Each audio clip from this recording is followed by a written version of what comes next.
বৃহত্তম দই কারখানা হাওড়ায়। হাওড়ায় বিশ্বের বৃহত্তম দই কারখানা আমুলের। বৃহত্তম দই কারখানা নির্মাণে ৬০০ কোটির বিনিয়োগ।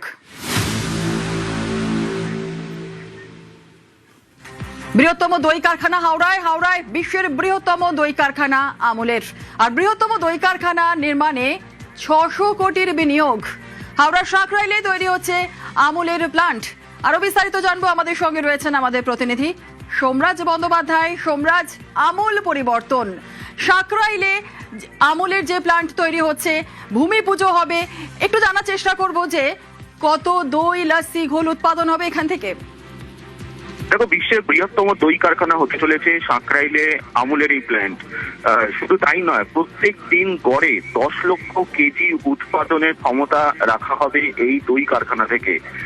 এই প্ল্যান্ট থেকে শুধুমাত্র দই নয়, তার সঙ্গে দুগ্ধজাত পণ্য, বিশেষ করে পনির থেকে শুরু করে লস্যি, অর্থাৎ দুগ্ধজাত পণ্য তৈরি করা হবে। শিল্প মহলের তরফে দাবি করা হচ্ছে বিশ্বের বৃহত্তম দই কারখানা হতে চলেছে এটি। আমুলের তরফে ৬০০ কোটি টাকারও বেশি টাকা বিনিয়োগ করা হবে। তুমি দেখেছো যে গত শনিবার মুখ্যমন্ত্রী শুভেন্দু অধিকারীর সঙ্গে বৈঠক করেছিলেন আমুলের কর্ণধার এবং আমুলের ম্যানেজিং ডিরেক্টর, এবং সেই বৈঠকেই প্রাথমিকভাবে আগামী 13 তারিখ সাঁকরাইলের যে ইন্ডাস্ট্রিয়াল পার্ক আছে, সেই সাঁকরাইলের ইন্ডাস্ট্রিয়াল পার্কে এই প্ল্যান্টের আনুষ্ঠানিক সূচনা অর্থাৎ ভূমি পুজো করা হবে। তার জন্য মুখ্যমন্ত্রী শুভেন্দু অধিকারীকে আমন্ত্রণ জানানো হয় এবং মুখ্যমন্ত্রী শুভেন্দু অধিকারী আগামী 13ই জুন এই ভূমি পুজোর অনুষ্ঠানে যোগ দেবেন।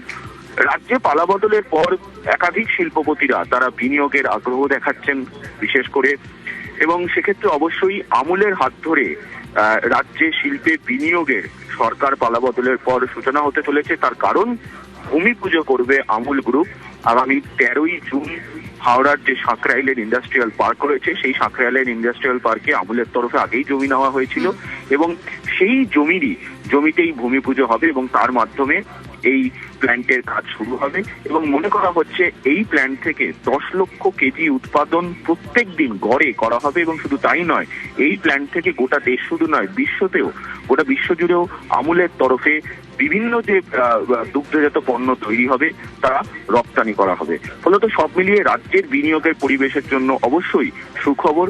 আমুল সংস্থার তরফে এত বড় বিনিয়োগ এবং বিশ্বের বৃহত্তম দই কারখানা অবশ্যই রাজ্যের একটা বড় প্রাপ্তি। বেশ, অনেক ধন্যবাদ। বিনিয়োগের দরজা খুলে গেছে।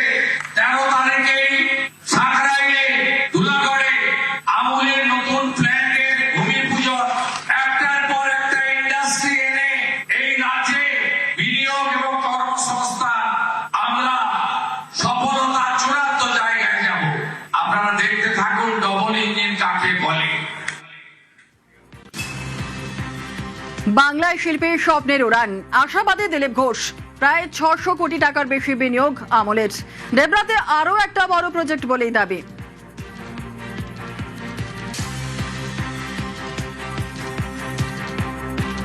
দুটো বড় প্রজেক্ট হচ্ছে। আমুল এখানে অনেক বড়, আপাতত ৬০০ কোটি টাকা ইনভেস্ট করছে এবং আগামী 10 তারিখ বা 13 তারিখ তার উদ্বোধন আছে, আমাকে ওনারা বলেছেন।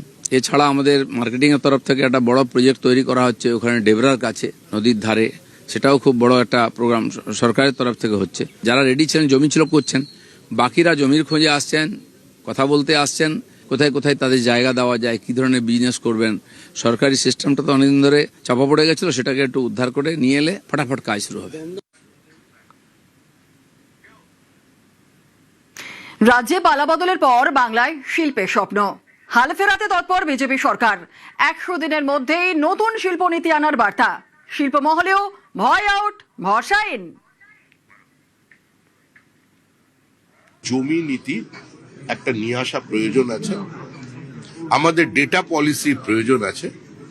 আধুনিক পৃথিবীতে আমরা যদি ইনভেস্টমেন্ট চাই, আমরা যদি এখানে বাণিজ্য বাড়াতে চাই, আমরা নতুন কর্মসংস্থানের সুযোগ সৃষ্টি করতে চাই, তাহলে আমাদের কিছু নীতিগত পরিবর্তন এবং নতুন নীতি নিয়ে আসতে হবে।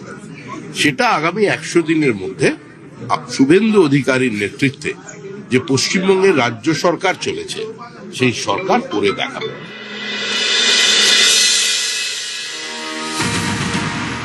রাজ্যে পালা বদলের পর এবার শিল্পে দিন বদলের স্বপ্ন।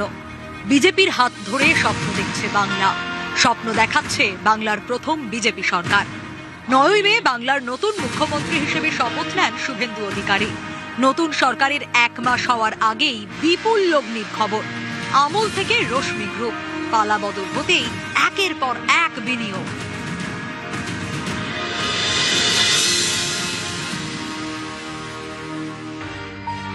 আমুল ভারতীয় সংস্থা। দেশের সবথেকে বেশি দুধ উৎপাদন করে আমুল। বিশ্বের সবথেকে বড় দুধ সমবায় হলো আমুল। এই সংস্থাই এবার বিনিয়োগ করছে পশ্চিমবঙ্গে। 650 কোটি টাকার মেগা প্রকল্প নিয়ে বাংলায় আসছে তারা।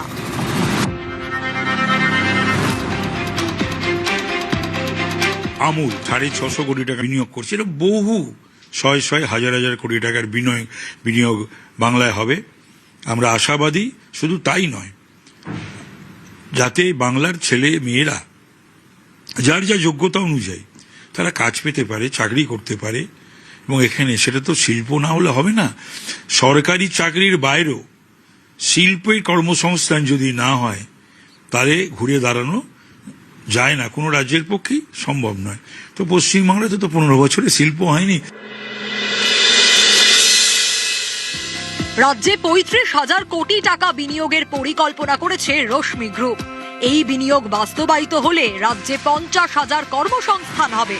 35,000 crore ইনভেস্টমেন্ট আমরা প্ল্যান করেছি। একটা ট্র্যাক রেকর্ড আছে, আর আমরা যেরকম ভাইবস দেখছি, Bengal industrial scenario will be completely change. Tata বাংলায় ফিরবে। আমরা ফেরাবই, এটা আমাদের কাছে একটা চ্যালেঞ্জ। আমরা একটা বার্তা দিতে চাই যে পশ্চিমবঙ্গের কোনো শিল্পপতি ব্রাত্য নয়। রাজ্যের স্বার্থ কারোর ব্যক্তিগত ইগোর থেকে বেশি। আমাদের মুখ্যমন্ত্রী এর উপরে কাজ করেছেন। শুধু আমুল, রশ্মি বা টাটা গ্রুপ নয়, পালা বদলের পর একের পর এক শিল্প গোষ্ঠী বাংলায় বিনিয়োগ করতে উদ্যোগী। লাক্স এর কর্ণধার অশোক টোডি আমার সঙ্গে দেখা করতে এসেছিলেন। এছাড়াও আমাদের রিলায়েন্সের যে ন্যাফথা, পূর্ণেন্দু চ্যাটার্জি তার ইনভেস্টমেন্ট বাড়াচ্ছেন। রিলায়েন্স আসছে, আম্বানি আসছে, লুলু, তারা যোগাযোগ করেছেন। সেমিকন্ডাক্টর ইন্ডাস্ট্রিতে ইনভেস্টমেন্টের জন্য মানুষ আসছেন। এআইতে ইনভেস্ট করবার জন্য মানুষ আসছেন। মাইনিং ইনভেস্ট করবার জন্য মানুষ আসছেন। এরপর অশোকনগর ওয়াইল্ডফিল্ড, ম্যাঙ্গানিজ ওর, পুরুলিয়ায় rare earth mineral, economic activities এখানে বাড়বে। আমরা মূলত এসব নিয়ে চিন্তা করছি। আমরা চিন্তা করছি কোন জমিটা শিল্পের পক্ষে ভালো, কোন জমিটা শিল্পের পক্ষে উপযুক্ত নয়। পশ্চিমবঙ্গ একসময় এখানে ছিল শিল্পের রমরমা। বড় বড় কলকারখানা, হাতে কাজ, পেটে ভাত। তৃণমূলের 15 বছরে ক্রমশ ধূসর হয়েছে সেই ছবিটা। শিল্পে খরা দেখেছে বাংলা। নিয়ম করে বছর বছর বাণিজ্য সম্মেলন হয়েছে। বেঙ্গল গ্লোবাল বিজনেস সামিটে ভুরি ভুরি প্রতিশ্রুতি এসেছে, কিন্তু রাজ্যে ভারী শিল্প আসেনি। উল্টে একের পর এক কারখানার ঝাঁপ বন্ধ হয়েছে। বারবার বাধা হয়ে দাঁড়িয়েছে রাজ্য সরকারের জমি নীতি, তোলাবাজি, সিন্ডিকেট রাজ। শিল্প না আসায় ক্রমশ পিছিয়েছে পশ্চিমবঙ্গ। কর্মসংস্থান না হওয়ায় রাজ্য ছেড়েছে যুব সমাজের একাংশ। ফলে যে পশ্চিমবঙ্গ একসময় জিডিপিতে দেশের মধ্যে প্রথম সারিতে ছিল, এখন তা তলানিতে। ঘরে কাজ নেই, পেটে ভাত নেই। এই পরিস্থিতিতে পশ্চিমবঙ্গে পালা বদল। ক্ষমতায় বিজেপি, শিল্পের হাল ফেরার আশায় রাজ্যবাসী। রাজ্যবাসীর আশা পূরণে তৎপর বিজেপিও। সমস্ত প্রাইভেট কোম্পানি এদের অত্যাচারে পালিয়ে গেছেন। আমার কাছে আসছে ফোন দুবাই থেকে, লন্ডন থেকে, সিঙ্গাপুর থেকে, দিল্লি থেকে, মুম্বাই থেকে, সব জায়গাতে তারা এখানে এসে করতে চান। আমি বললাম যে আমরা একটু সরকারটা ঠিক করে নিই, আপনাদের কাজ করার অনুকূলতা তৈরি করি, তারপরে আপনারা আসবেন। বিশাল জায়গা, সম্ভাবনা আছে। নিউজ 18 বাংলা।